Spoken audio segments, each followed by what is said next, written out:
This week, we are in a sub-battle with our Ravens channel, Ravens Rundown. And I got to tell you, that host at Ravens Rundown, he does a really good job, and I really want to stick it to him and all his members of the Ravens flock. I really want to show him who's boss. And so here's what I need to do, Seahawks fans. Let's beat the Ravens in the sub-battle this week. We don't want to just win on the football field, but we want to win off the football field as well and show why we are the best fans of the National Football League. Subscribe now for free, and we'll get started with this edition of Seahawks Today.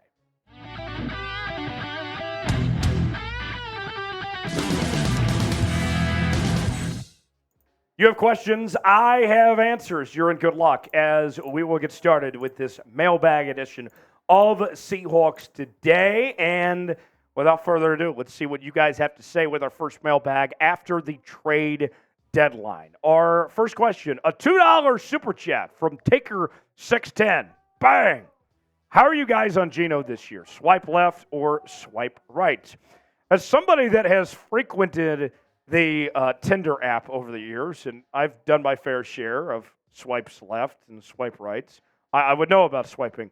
And I got to tell you, Geno right now has not played that great, if we're going to be frank.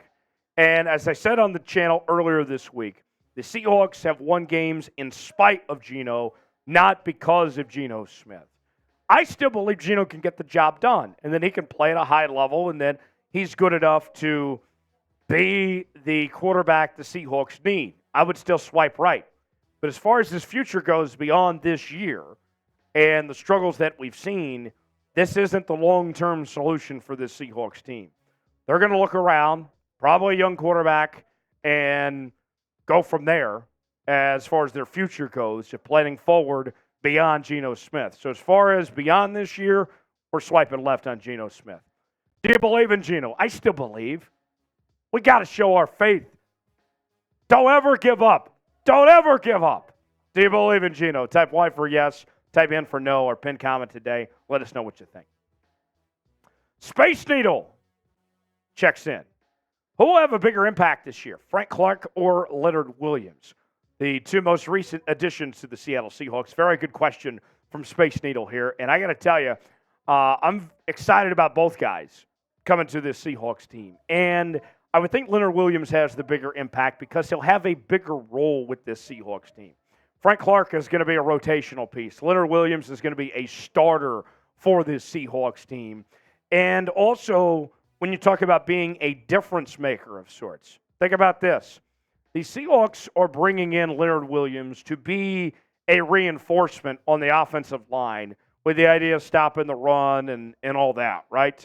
Frank Clark is being brought in as another pass rusher, an additional pass rusher. You already have some, but you can never have enough. And so there's more of an impact that Leonard Williams should bring to the table, but I'm rooting for both of them. I think they'll both have a significant role on this Seahawks defense. They'll both do a really good job. So Leonard Williams, I would say, has the bigger impact, but I hope they both play well, and I think they both will play well. What do you guys think? Bigger impact, Frank Clark or Leonard Williams? Type F for Frank Clark, L for Leonard Williams. Weigh in that comment section. Tell me who you think that guy is.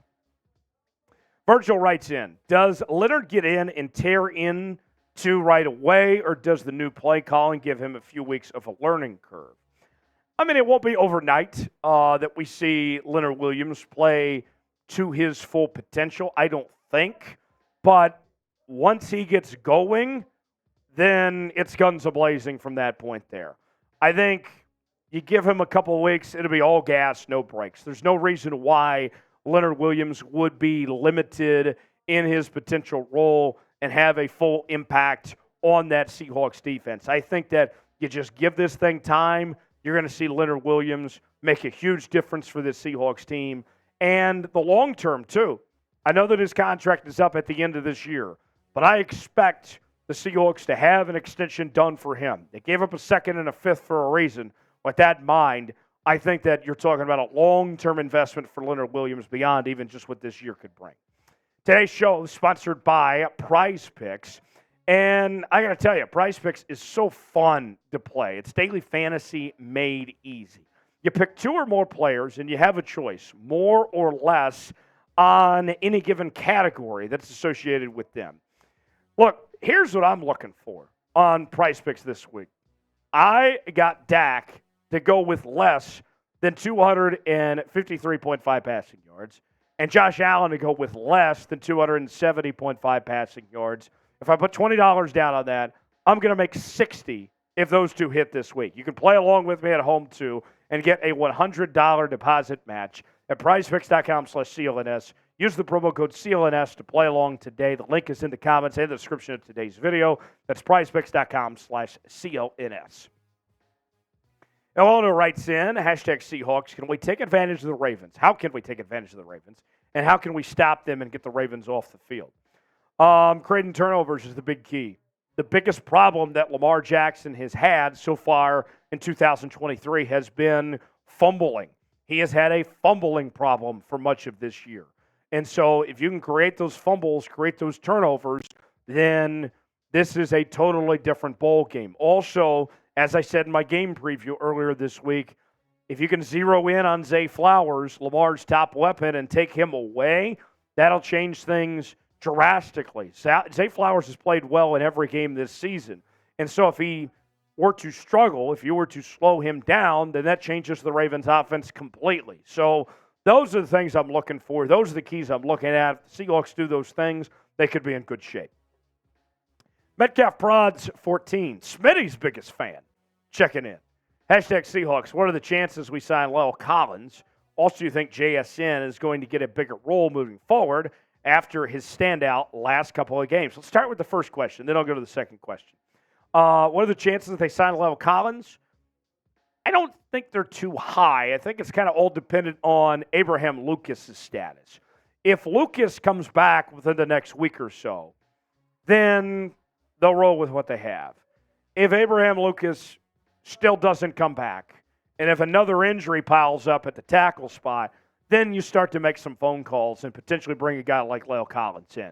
But at least in the short term, I don't think he's signing. As far as the JSN question goes, a bigger role, I think his role just is what it is. The top receivers are still DK and Tyler, and then JSN's that next guy. And they're going to continue to get him involved, and he should be on the field almost every play, but that's what his role is. I don't think it gets any bigger than just what it is right there, and you should expect to see him, I think, his production go up, but the role of what is asked of him stays the same. Donald says, should there be more defense or offense for the draft? Well, think about this, okay? What you've done with this team and where you've invested in. We talked about all these changes on the defense. If we're going to be in reality here, Bobby Wagner is older. Jaron Reed is older. I could keep going. A lot of those guys that have stepped up and played well this year, Quandre Diggs as well, Jamal Adams. A lot of those guys are older guys. They're not long-term solutions. As excited as I was about bringing in some of these guys, we would be kidding ourselves if we sat here and said that they're spring chickens and that they're the long-term solutions. You're going to have to start thinking about getting those guys replacements for the long-term future and the long-term investment. Offensively, you've gotten the young pieces. Think about Charles Cross, Abraham Lucas, JSN, Jake Bobo, Kenneth Walker, Zach Charbonnet. You've gone young on offense, and you're a little older on defense. And so I think as far as one or the other, I would expect more younger defensive players in the future. But even on the flip side of that, you still need a younger quarterback. So more defense than offense, but you still have some places you need to fill up on that offense too. Big L 29 says, I know it's only halfway through the season, but after this season, are we going into the draft? What are the chances we draft Penix Jr. and Barrett Carter? Very interesting. Barrett Carter from Clemson, Penix Jr. from Washington. The quarterback position for the Seahawks, pretty interesting when you think about this. You have a lot of different options, right? I mean, you're talking about the likes of Caleb Williams and Drake May and Riley Leonard and Shador Sanders and Quinn Ewers. I mean, there's a number of quarterbacks. So you're going to get a quarterback. I don't know if it's Penix necessarily, but it will be a quarterback. Barrett Carter, I mean, he's one of a number of names potentially possible, but I think it's just way too early to tell at this point. We don't even know where the Seahawks are going to be drafting here, but we'll monitor it and see if something happens. Join us this Sunday for our Seahawks-Ravens watch party live right here on Seahawks Today. Smitty's going to join me. We're going to have a great time. We're going to get started about 9 a.m. It's an East Coast game, so we'll be drinking some mimosas in hand and rooting on our Seahawks to victory, hopefully. Join us Sunday, 9 a.m. Subscribe now to Seahawks Today, and we'll see you then.